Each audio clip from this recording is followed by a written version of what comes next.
السلام علیکم، امید کرتا ہوں سب خیریت سے ہوں گے۔ اگر چینل پر نہیں ہوئے تو پلیز چینل کو سبسکرائب کر دیجئے۔ ایک لڑکی کی کہانی۔ ایک شخص تھا جس نے اپنی زندگی میں کبھی بھی کسی غیر عورت کی طرف نظر اٹھا کر نہیں دیکھا۔ ایک بار کچھ یوں ہوا کہ وہ شخص بہت ہی زیادہ تنگ دست ہو گیا۔ نوبت یہاں تک پہنچی کہ گھر میں فاقے شروع ہو گئے۔ اس شخص کی ایک جوان بیٹی بھی تھی۔ جب فاقے انتہا سے بڑھ گئے تو وہ لڑکی اپنے چھوٹے بہن بھائیوں کی حالت دیکھ کر غلط قدم اٹھانے پر مجبور ہو گئی۔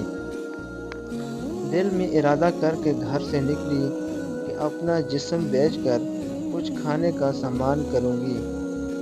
وہ گھر سے نکل کر پوچھتے پوچھتے ایسے علاقے میں جا پہنچی جہاں پر جسم فروشی کی جاتی تھی۔ وہ لڑکی وہاں جا کر اپنی ادائیں دکھا کر لوگوں کو اپنی جانب متوجہ کرنے لگی، لیکن کسی ایک شخص نے بھی اس کی طرف توجہ نہیں دی۔ توجہ تو دور، کسی نے اس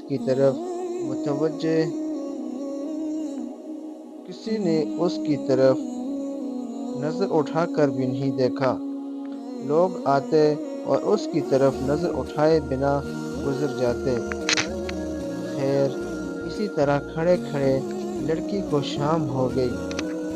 وہ کافی دل برداشتہ ہو کر گھر کی جانب قدم بڑھانے لگ گئی۔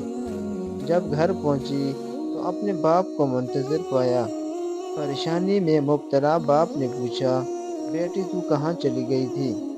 لڑکی نے باپ سے معافی مانگی اور رو کر سارا ماجرا بیان کیا کہ ابو، مجھ سے اپنے بھوک سے بلکتے بہن بھائیوں کی حالت دیکھی نہیں گئی اور میں مجبور ہو کر گناہ کرنے نکل پڑی، لیکن کسی ایک بھی شخص نے میری طرف نظر تک اٹھا کر نہیں دیکھا۔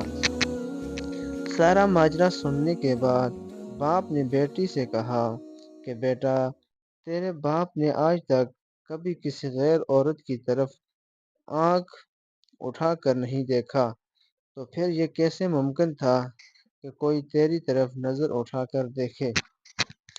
دوستو، ہماری سوچ کے راستے بہت وسیع ہیں۔ امید کرتا ہوں یہ ویڈیو سننے کے بعد آپ اس بارے میں ضرور سوچیں گے۔ اللہ پاک ہم سب کو نظر بد سے بچائے، آمین۔